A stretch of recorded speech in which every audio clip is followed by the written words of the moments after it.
नमस्कार किसान भाइयों, स्वागत करता हूं हमारी यूट्यूब चैनल खेती की पाठशाला में। आज बात करेंगे लगभग 40 से 45 दिन की फसल जिन किसान भाइयों की हो गई है और उनके खेत में लगभग अभी तक सही तरीके से उनकी जड़ों का फुटाव नहीं हुआ है और ना ही उनके खेत में बेहतर कल्ले आए हैं। तो बात करूंगा, जैसा कि मैंने पिछली वीडियो में आपको बताया था फिटकरी के बारे में, तो उस फिटकरी के क्या फ़ायदे हैं वो तो मैंने सब कुछ आपको बता ही दिया था। लेकिन आज जब आपके खेत में सही तरीके से कल्ले नहीं बन रहे हैं तो उस समय फिटकरी का क्या महत्व है वो भी बताऊंगा। और दूसरा, यदि इस अवस्था में भी लगभग 45 से 50 दिन की आपकी फसल हो गई है और इस समय भी आपके खेतों में धान की जो जड़ें हैं इनमें ना सही तरीके से फुटा हुआ है और ना ही बेहतर रूप से कल्ले आए हैं। न कल्ले जब तक नहीं आएंगे तो जब तक किसान भाइयों आपका उत्पादन भी सही नहीं होगा। तो आज बात करेंगे सबसे पहले तो जिन किसान भाइयों ने उनकी धान की फसल की अवधि लगभग 45 से 50 दिन की हो गई है और वह उनका दूसरा खाद डल गया है या डलने वाला है, तो 45 से 50 दिन वाले किसान भाइयों से मैं कहना चाहूँगा कि यदि उनके खेत में इस प्रकार की कोई समस्या है जिससे कि उनके खेत में जड़ों को सही तरीके से फुटाव नहीं हुआ हो, कल्ले नहीं बन रहे हों, तो उस अवस्था में सबसे पहले तो किसान भाई को इस चीज़ का बहुत अच्छे से ध्यान रखना होगा या बहुत ज़्यादा आवश्यक है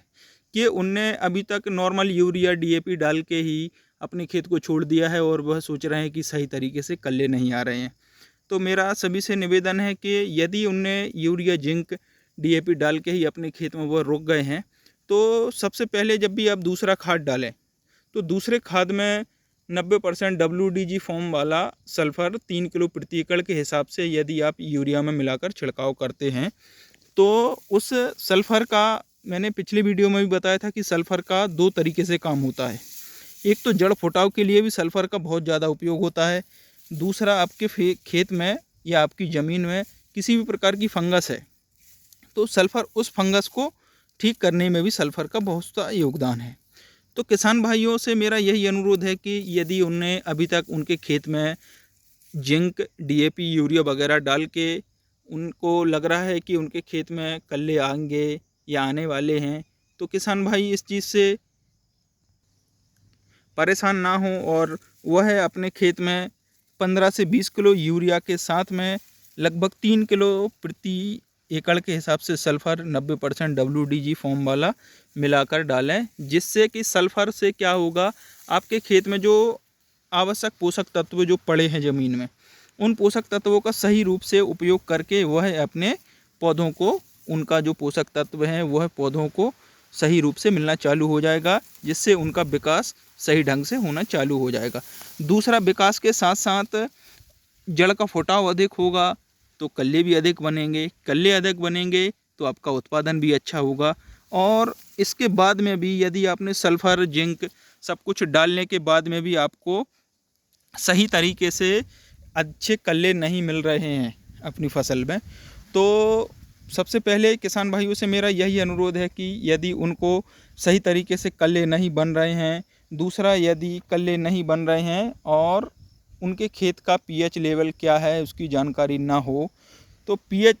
पीएच लेवल का जैसे मैं बात करूं तो पीएच लेवल यदि आपका खेत का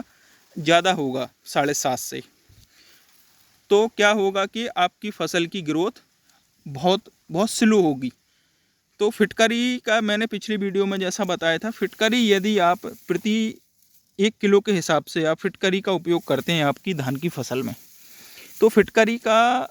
महत्व ये है कि आपके खेत का पीएच लेवल सबसे पहले तो सम करेगा। सम करने का ऐसा है, यदि पीएच लेवल ज़्यादा होगा तो उसको कम करेगा और कम होगा तो उसको ज़्यादा करेगा। तो जिससे क्या है, आपकी मिट्टी में जो पोषक तत्व अधिक जो एक्स्ट्रा या आप जो यूरिया डीएपी डालते आ रहे हैं ये पोषक तत्व पड़े हैं और पौधों को सही रूप से नहीं मिल पा रहे हैं। तो फिटकरी यदि अपन डालेंगे, फिटकरी डालेंगे तो फिटकरी डालने से आपके जो पोषक पीएच लेवल ज़मीन का हो जाएगा लेवल हो जाएगा। पीएच मान लेवल होने के बाद में जो भी आप पोषक तत्व अपनी फसल में डालेंगे तो वह पोषक तत्व पूर्ण तरीके से आपकी फसल को मिलना चालू हो जाएगा, जिससे क्या होगा, आपकी फसल में बेहतर रूप से पोषक तत्वों का आवागमन चालू हो जाएगा। आवागमन चालू हो जाएगा तो आपकी फसल का बेहतर ग्रोथ होगी। ग्रोथ के साथ में अच्छे कल्ले होंगे। ज़मीन के सारे जो आपके अस्त व्यस्त जो आपके डले हैं खाद या जो भी आपने डाला है रसायन, उनका सही रूप से पौधों की जड़ों से उनका भोजन बनना चालू हो जाएगा। जैसे ही उनका सही तरीके से भोजन बनना चालू होगा तो आपकी फसल पूर्ण तरीके से वह भोजन ग्रहण करना चालू कर देगी और आपकी फसल बहुत ज़्यादा शानदार ग्रोथ करेगी और ग्रोथ के साथ साथ में बहुत अच्छा जड़ों का फुटाव करेगी। तो किसान भाइयों से मेरा यही अनुरोध है, यदि उनके खेत में इस प्रकार की कोई समस्या आ रही है, उनने सल्फर, जिंक, DAP सब कुछ डालने के बाद में भी उनको बेहतर कल्ले नहीं आ रहे हैं, तो उनसे मेरा यही निवेदन है कि वह सबसे पहले अपने खेत की pH मान या मृदा परीक्षण करवाएं, जिससे कि उनको इस चीज़ का ज्ञान हो जाएगा कि उनके खेत में किस तत्व की कमी है या उनका pH लेवल क्या है। उसके हिसाब से आप अपने धान की खेत में उसके जिस प्रकार से pH लेवल का मान आएगा उसके माध्यम से आप आपके खेत में कौन सा रसायन डालने की आवश्यकता है, क्या नहीं डालने की आवश्यकता है। क्योंकि जब तक pH लेवल आपको नहीं होगा पता, सामान्य होगा तो आपकी फसल के लिए बेहतर है। यदि सामान्य नहीं होगा,